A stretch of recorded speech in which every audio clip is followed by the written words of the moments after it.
Pourquoi pas passer ses vacances sur un vélo? 150 personnes se sont lancées dans une aventure folle, le Tour de Wallonie organisé par la SBL Dynamo Mobile. Nous les avons suivis.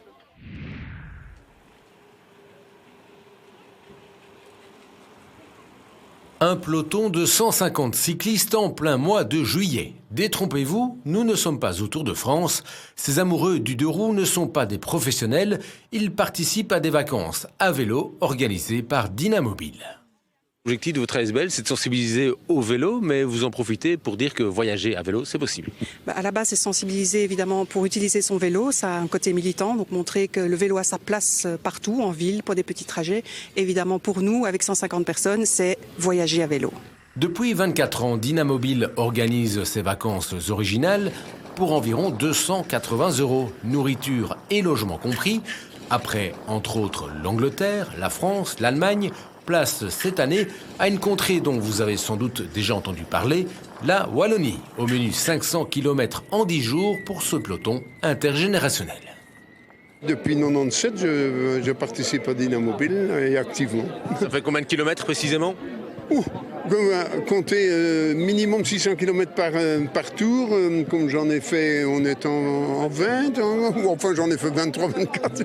Je suis cycliste au quotidien et je me suis dit, allez, il faut faire ça en vacances aussi, quoi. 500 km, ça vous fait pas peur? Si, ça me fait très peur. Donc je suis en fait un peu angoissée depuis 2 semaines. J'en parle à tout le monde, aux pharmaciens, à l'épicerie, à mes collègues. Tout le monde est au courant. Et voilà, et je me prépare comme ça, avec mon angoisse.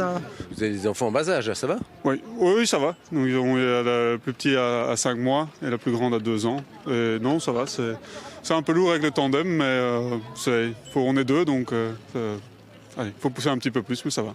Vivement qu'ils soient en âge de pédaler, comme ça vous serez à 4. Oui, c'est une phase différente, mais c'est très chouette de les avoir dans la charrette aussi et de pouvoir faire ce genre de vacances. Dans le peloton, nous croisons Claude. Il profite des paysages à sa façon, lui qui est aveugle. Pour nous, je dis nous les aveugles, c'est très gai de découvrir un paysage au travers d'un vélo, d'un tandem. Parce que on sent les odeurs, on sent les réactions, les pentes, les côtes bien sûr, les descentes. On est beaucoup plus proche du paysage, je dirais, que si on circule en voiture.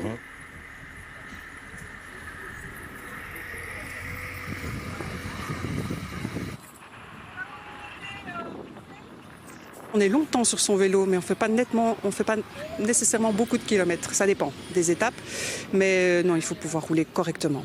C'est tout. Une moyenne de combien? On roule à une moyenne de 13 km/h et on fait des étapes en moyenne 60 km par jour. 13 km/h, ça va. Tout à fait. On pourrait le faire en courant, les bons joggeurs. Voilà, c'est ça. Il y a aussi le plaisir évidemment de faire du vélo, mais le plaisir de faire du vélo en groupe. En groupe, et alors l'entraide qu'on trouve dans le groupe, parce que dès qu'il y en a là tout à l'heure, il y en avait encore un qui était en panne, on était en train de lui gonfler son pneu. Quand j'étais plus jeune, c'était pas toujours facile dans les montées, etc. Et il y a beaucoup d'entraide, on nous pousse dans le dos, on nous motive, etc. Et donc seul, je pense que c'est difficile de faire 60 km par jour, mais dans un groupe, c'est assez motivant et c'est beaucoup plus facile. C'est une super ambiance et puis il faut pas réfléchir du tout. Les itinéraires sont tout faits, il faut juste suivre le groupe. Parce que parfois il y a des bordures, un peloton qui est largué à 10 km derrière. De toute façon, notre groupe s'étire parfois sur beaucoup de kilomètres et nous avons des capitaines de route, des signaleurs qui disent tiens, ici à ce carrefour-ci, attention, il faut aller par là.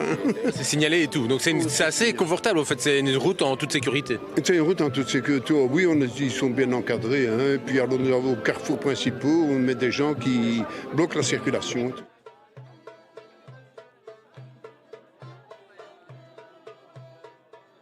On est suivi par une cuisine itinérante qui nous rejoint d'étape en étape. Et donc, il y a des équipes cuisine. Donc, en fin d'après-midi, il y a des petits groupes par jour différents qui vont aider la cuisine à faire éplucher les légumes.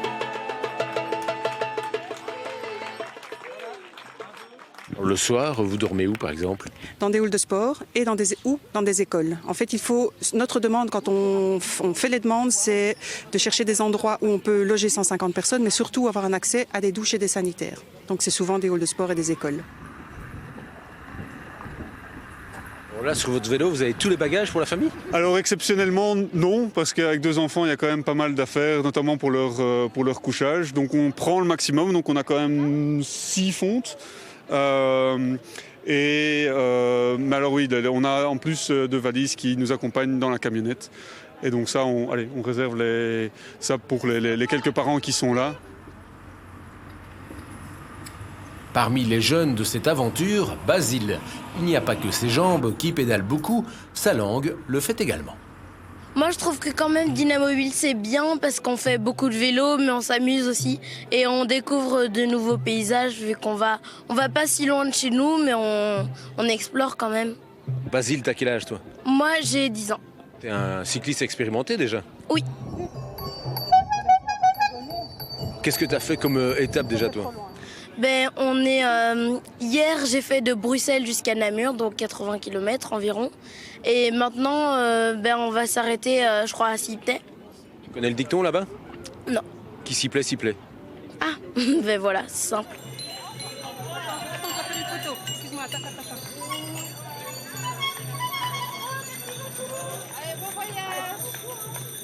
Autres étapes de ce périple de 10 jours, entre autres Andenne, Ciney, Othon, Beaurain, Couvin, Beaumont ou encore Charleroi.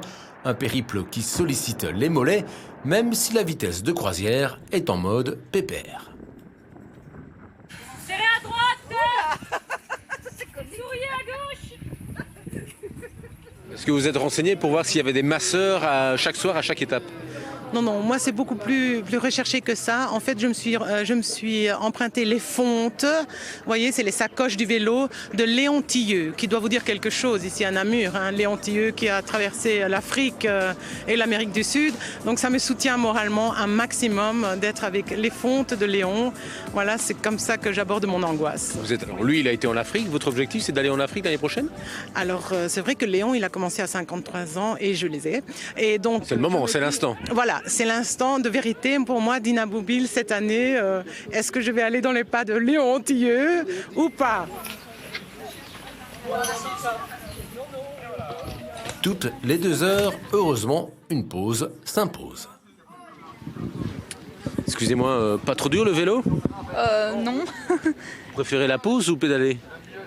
Les deux, ça va ensemble. Le vélo, ça fatigue et vous, vous proposez en fin de journée du stretching. Un peu de stretching en fin de journée, ça fait du bien. Et si le lendemain, on a un petit temps en attendant que tout le monde se regroupe, on fait un petit échauffement. Et si quelqu'un a un petit brin de musique à nous proposer, ce n'est que mieux. Il y en a qui aiment et puis il y en a qui n'aiment pas. Eh bien c'est tout, chacun fait à sa convenance. En tout cas, ceux qui ont apprécié ces vacances à vélo reviennent généralement l'année suivante. C'est le cas de Basile qui fera peut-être une boucle plus connue quand il sera plus grand. Pas de crampes au mollet? Non. Et apparemment, c'est toi le maillot jaune? Un peu. Tu pourrais faire le Tour de France? Non, je pense pas, mais peut-être un jour.